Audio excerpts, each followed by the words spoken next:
ಎಲ್ಲರಿಗೂ ನಮಸ್ಕಾರ. ಇವತ್ತಿನ ದಿನ ವಿಜಯಪುರ ಜಿಲ್ಲಾ ಪೊಲೀಸ್ ವತಿಯಿಂದ ಈ ಭೂ ಕಬಳಿಕೆ ಪ್ರಕರಣಗಳಿಗೆ ಸಂಬಂಧಪಟ್ಟಂತೆ, ಲ್ಯಾಂಡ್ ಗ್ರ್ಯಾಬಿಂಗ್ ಪ್ರಕರಣಗಳಿಗೆ ಸಂಬಂಧಪಟ್ಟಂತೆ ಇವತ್ತೊಂದು ಪ್ರೆಸ್ ಮೀಟ್ ಕರೆದಿದೆ. ಸುಮಾರು 2022ರಿಂದ 2024ರವರೆಗೆ ಈ 3 ವರ್ಷಗಳ ಅವಧಿಯಲ್ಲಿ ಇವೇನು ಭೂ ಕಬಳಿಕೆ ಘಟನೆಗಳಾಗಿದ್ದು, ಆ ಘಟನೆಗಳಿಗೆ ಸಂಬಂಧಪಟ್ಟಂತೆ ಒಟ್ಟು 27 ಪ್ರಕರಣಗಳು ದಾಖಲಾಗಿತ್ತು.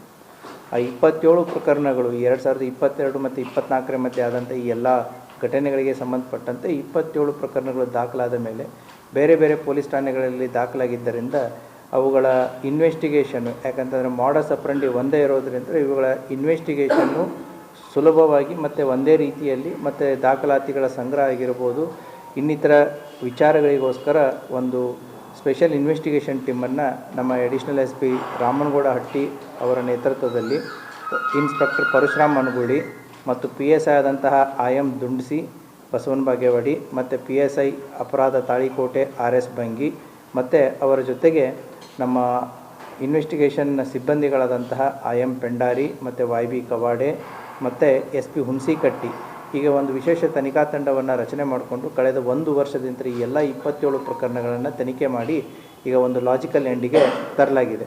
ಈ 27 ಪ್ರಕರಣಗಳ ಮಾಹಿತಿಯನ್ನು ಮತ್ತು ಆ ಪೊಲೀಸ್ ಠಾಣಾ ವ್ಯಾಪ್ತಿ ಎಲ್ಲ ಮಾಹಿತಿಗಳನ್ನು ನಿಮಗೆ ಪ್ರೆಸ್ ನೋಟ್ದಲ್ಲಿ ಕೊಡಲಾಗಿದೆ.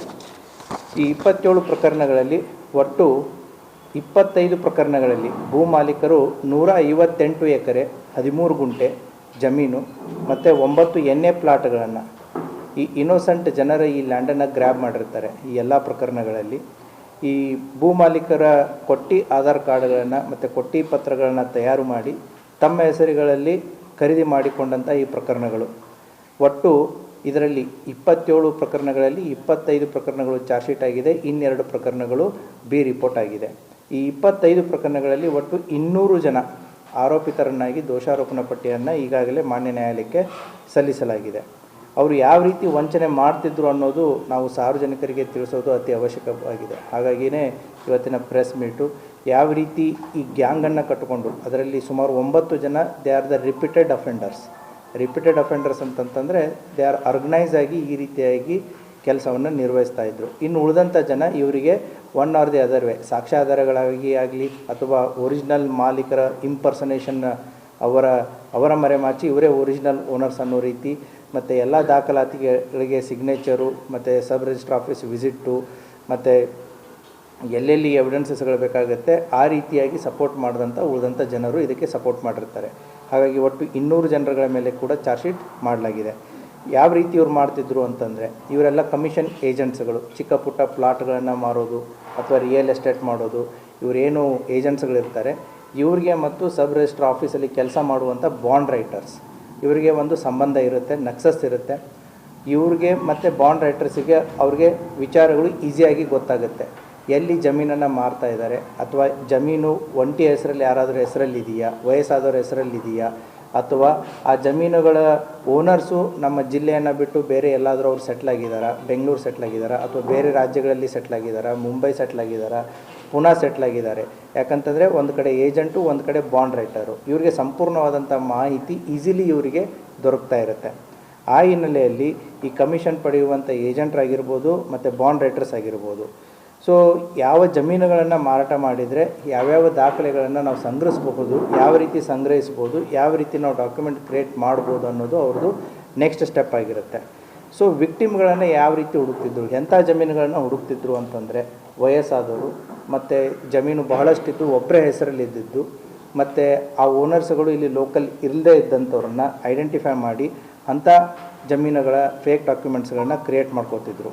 ಯಾವ ರೀತಿ ಫೇಕ್ ಡಾಕ್ಯುಮೆಂಟ್ಸ್ಗಳನ್ನ ಕ್ರಿಯೇಟ್ ಮಾಡ್ಕೋತಿದ್ರು ಅಂದರೆ ಬಡವರು ಇರ್ತಾರೆ, ನಿರ್ಗತಿಕರು ಇರ್ತಾರೆ, ಅವರಿಗೆ ಏನು ಸ್ವಲ್ಪ ದುಡ್ಡು ಕೊಟ್ಟರೆ ಅವರು ಯಾವುದಕ್ಕೆ ಬರ್ತಾಯಿದ್ದೀವಿ, ಏನು ಮಾಡ್ತಾಯಿದ್ದೀವಿ ಅನ್ನುವಂಥ ಒಂದು ಆಲೋಚನೆಯೂ ಕೂಡ ಅವ್ರಿಗಿರಲ್ಲ.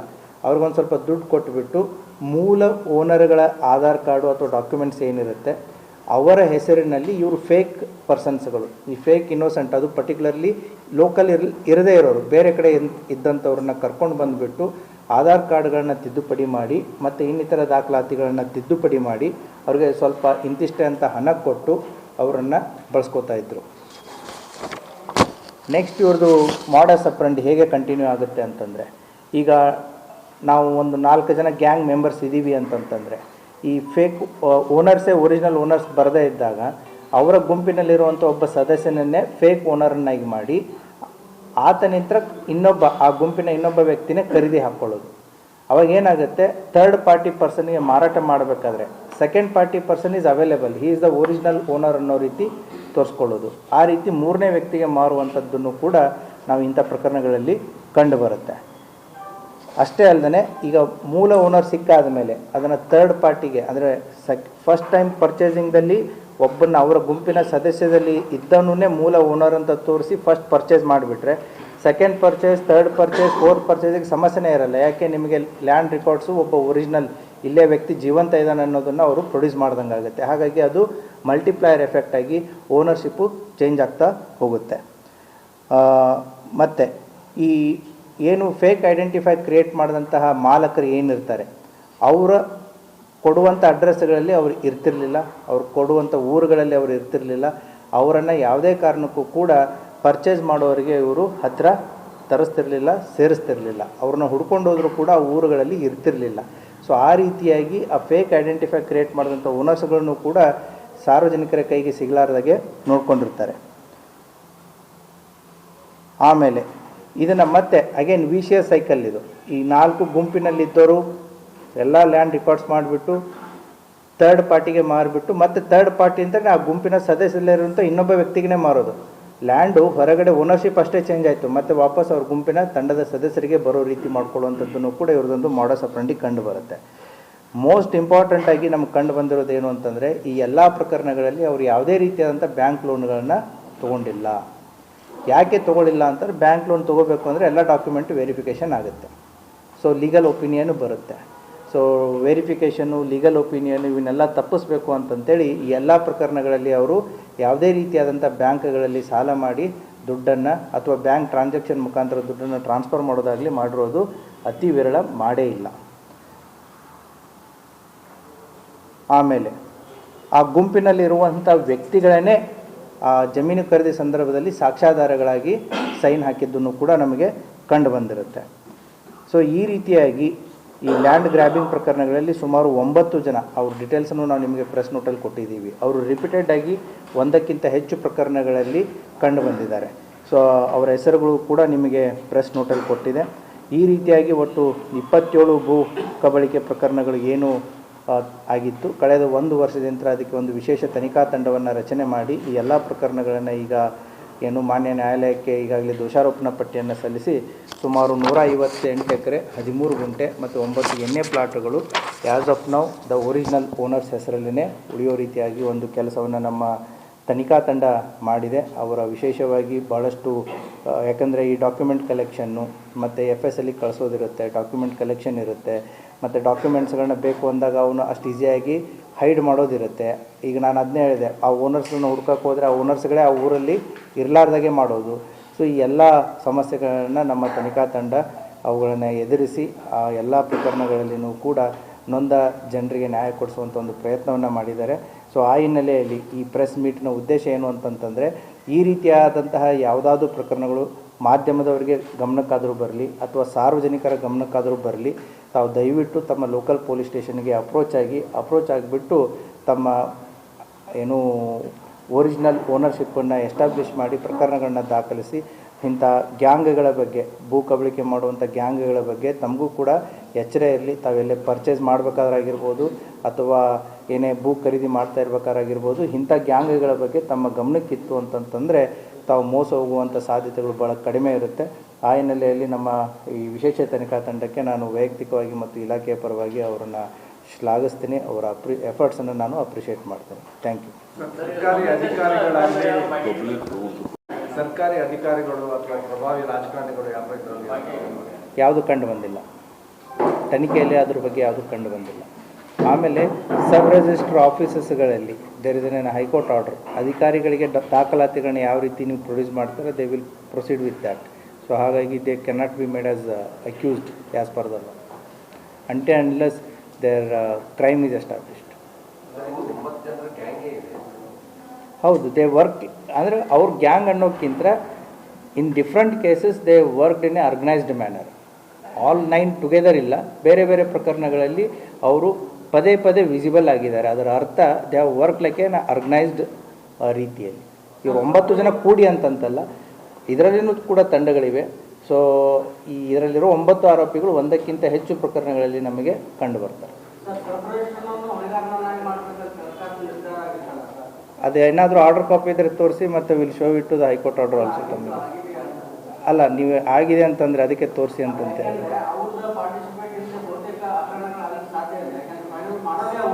ಅದು ಜನರಲ್ ಸ್ಟೇಟ್ಮೆಂಟ್ ಆಗುತ್ತೆ. ಸೊ ಎನಿ ಪ್ರಕರಣಕ್ಕೆ ತಮ್ಮದು ಸ್ಪೆಸಿಫಿಕ್ ಆದಂತಹ ಇತ್ತು ಅಂತಂತಂದರೆ ಅದನ್ನು ಗಮನಕ್ಕೆ ತೊಗೊಂಬನ್ನಿ. If at all as per the evidences, as per the rules and procedures, as per the established court orders,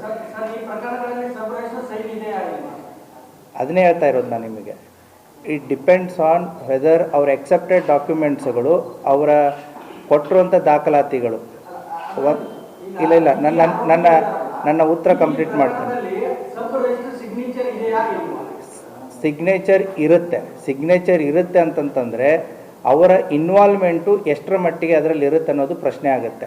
ಹಾಗಾಗಿ ಸಬ್ ರಿಜಿಸ್ಟ್ರಸ್ಗಳಿಗೆ ಎಷ್ಟೋ ಜನ ಅಲ್ಲಿ ಸಬ್ ರಿಜಿಸ್ಟ್ರ್ ಆಫೀಸ್ಗಳಿಗೆ ಹೋಗ್ತಾರೆ, ಬಟ್ ಅವ್ರು ಕೊಡುವಂಥ ದಾಖಲಾತಿಗಳು ಸರಿ ಇದೆಯೋ ತಪ್ಪಿದೆಯೋ, ಅದು ಫೇಕೋ ಒರಿಜಿನಲ್ ಅನ್ನುವಂಥ ಏನು ತನಿಖೆ ಮಾಡೋದಾಗಲಿ, ಅಥವಾ ಈಗ ನಿಮಗೆ ನಂಬಿಸಿ ಇದು ನಾನೇ ಅಂತಂತೇಳಿ ಕೊಟ್ಟಾಗ ಅವರು ಬೇಸ್ಡ್ ಆನ್ ದ ದಾಖಲಾತಿ ಅವರು ಮುಂದುವರೆದಿರ್ತಾರೆ. ಹಾಗಾಗಿ it varies from case to case. ನಾನು ಜನರಲ್ಲಾಗಿ ಅದನ್ನು ಸ್ಟೇಟ್ಮೆಂಟ್ ಮಾಡೋಕ್ಕಾಗಲ್ಲ. ನೀವು ಕೇಸ್ ಟು ಕೇಸ್ ಡಿಸ್ಕಷನ್ ಇತ್ತು ಅಂತಂತಂದರೆ ನೀವು ಅದ್ರ ಬಗ್ಗೆ ಪ್ರಶ್ನೆ ಮಾಡಿದಾಗ whether their involvement is there or not ಅನ್ನೋದು ನಾವು ಕರೆಕ್ಟಾಗಿ ಹೇಳ್ಬೋದು. ಬಟ್ ಈ 25 ಪ್ರಕರಣಗಳಲ್ಲಿ ಯಾವುದೇ ರೀತಿಯಾದಂಥ ಸರ್ಕಾರಿ ಅಧಿಕಾರಿಗಳು ಆರೋಪಿತರಾಗಿರುವುದಿಲ್ಲ.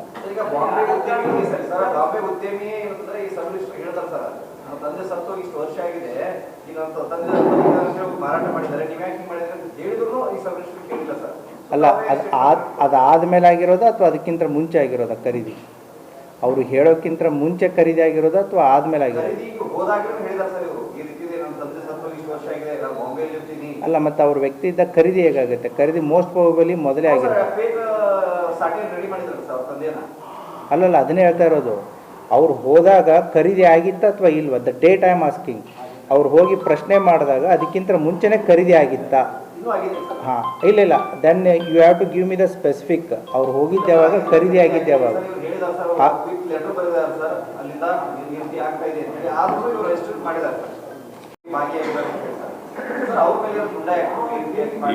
ಈಗ ನೆಕ್ಸ್ಟ್ ಬರುತ್ತೆ. ಈಗ ಪ್ರಕರಣಗಳ ಚಾರ್ಜ್ ಶೀಟ್ ಆಯಿತು. ನಾವು ಆಲ್ರೆಡಿ ಅವರನ್ನು preventive sections PR security cases ಅಂತ ಏನಿದೆ, ಸೆಕ್ಯೂರಿಟಿ ಕೇಸಸ್ಗಳಲ್ಲಿ ಅವ್ರದ್ದು ಬಾಂಡ್ ಓವರ್ ಮಾಡುವಂಥ ಪ್ರಕ್ರಿಯೆ ಜಾರಿಯಲ್ಲಿದೆ. ಸೊ ನಾವು will look into the other options legally. First PR ಬರುತ್ತೆ, ನೆಕ್ಸ್ಟ್ ಗಡಿಪಾರ್ ಬರುತ್ತೆ, ನೆಕ್ಸ್ಟು ಏನು ಗುಂಡಾ ಆ್ಯಕ್ಟ್ ಬರುತ್ತೆ. ಅದು ಹಂತ ಹಂತವಾಗಿ ಪ್ರಕ್ರಿಯೆಗಳು ಸ್ಟಾರ್ಟ್ ಆಗುತ್ತೆ. ಎರಡೂ ರೀತಿಯಾದಂಥ ಕಂಪ್ಲೇಂಟ್ಸ್ ಇದೆ. ಮೂಲ ಓನರ್ ಕಂಪ್ಲೇಂಟ್ ಕೊಟ್ಟಿದ್ದು ಇದೆ, ಮತ್ತು ಮೋಸ ಹೋದಂಥ ಜನರು ಕಂಪ್ಲೇಂಟ್ ಕೊಟ್ಟಿದ್ದು ಇದೆ.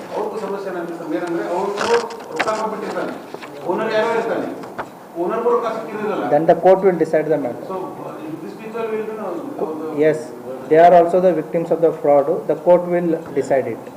ಯಾವ ರೀತಿ? ಸರ್, ಎರಡನೇ ಸರಿ ಲ್ಯಾಂಡ್ ಟೋಟಲ್ ತಾವು ಹೇಳಿದ್ರಿ 158 ಎಕರೆ 13 ಗುಂಟ. ಇನ್ನೂ ಲ್ಯಾಂಡ್ ಬರಬೇಕಾ?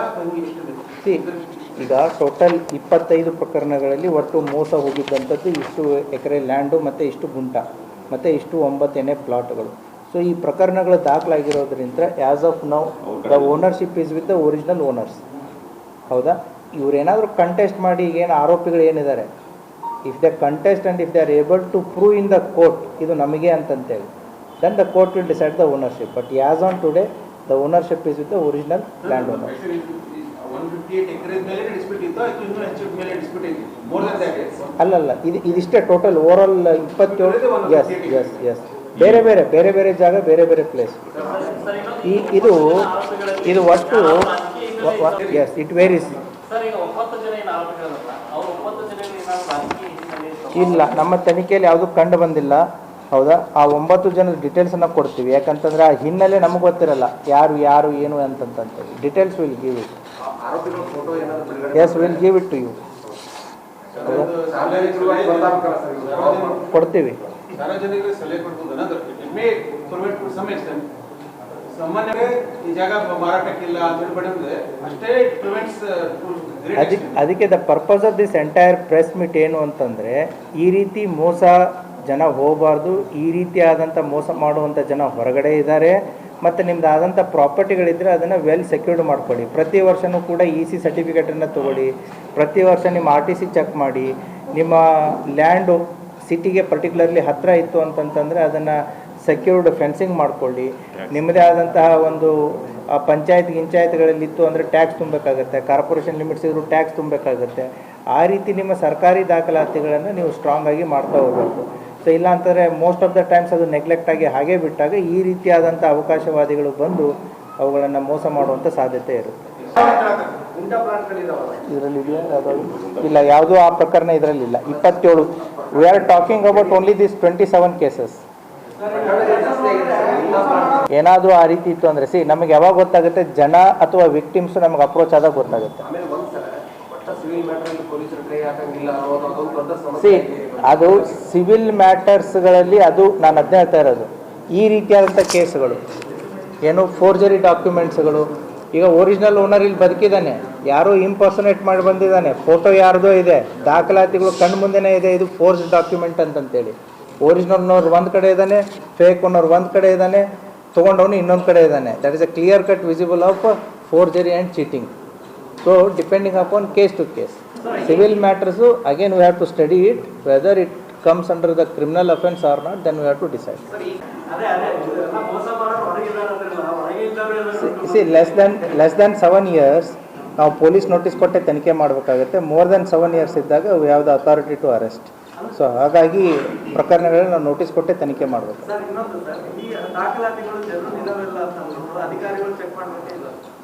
ಅದನ್ನೇ ಹೇಳಿದೆ ನಾನು, it varies from case to case how much an government servant is involved in that offence. ಈಗ ನಾನೊಬ್ಬ ಸರ್ಕಾರಿ ಅಧಿಕಾರಿ ಇದ್ದೀನಿ, ನಮ್ಮ ಪೊಲೀಸ್ ಸ್ಟೇಷನ್ದಲ್ಲೂ ಕೂಡ ವೆರಿಫಿಕೇಷನ್ ಆಗ್ತಾ ಇರುತ್ತೆ. ಯಾರು ಫೋರ್ಸ್ ಡಾಕ್ಯುಮೆಂಟ್ಸ್ಗಳನ್ನು, ಡೂಪ್ಲಿಕೇಟ್ ಡಾಕ್ಯುಮೆಂಟ್ಗಳನ್ನು ಸಬ್ಮಿಟ್ ಮಾಡಿದಾಗ sometimes will not be come to know whether it is original or not. ಆಮೇಲೆ ನಾವು ರೀಚೆಕ್ ಮಾಡಿದಾಗ ಆಗುತ್ತೆ. Receiving authority, whether if you are part of the crime, whether you have received a fake document. ಅಲ್ಲ, ತೀರ್ಮಾನ it varies from case to case. ನಿಮ್ಮ specific case ಇತ್ತು ಅಂತಂದ್ರೆ ಹೇಳಿದರೆ ದೆನ್ ಅದಕ್ಕೆ ಸಪೋರ್ಟಿಂಗ್ ಏನು ಬೇಕು, will give the legal provisions ಏನಿದೆ ಅಂತಂದು. Thank you.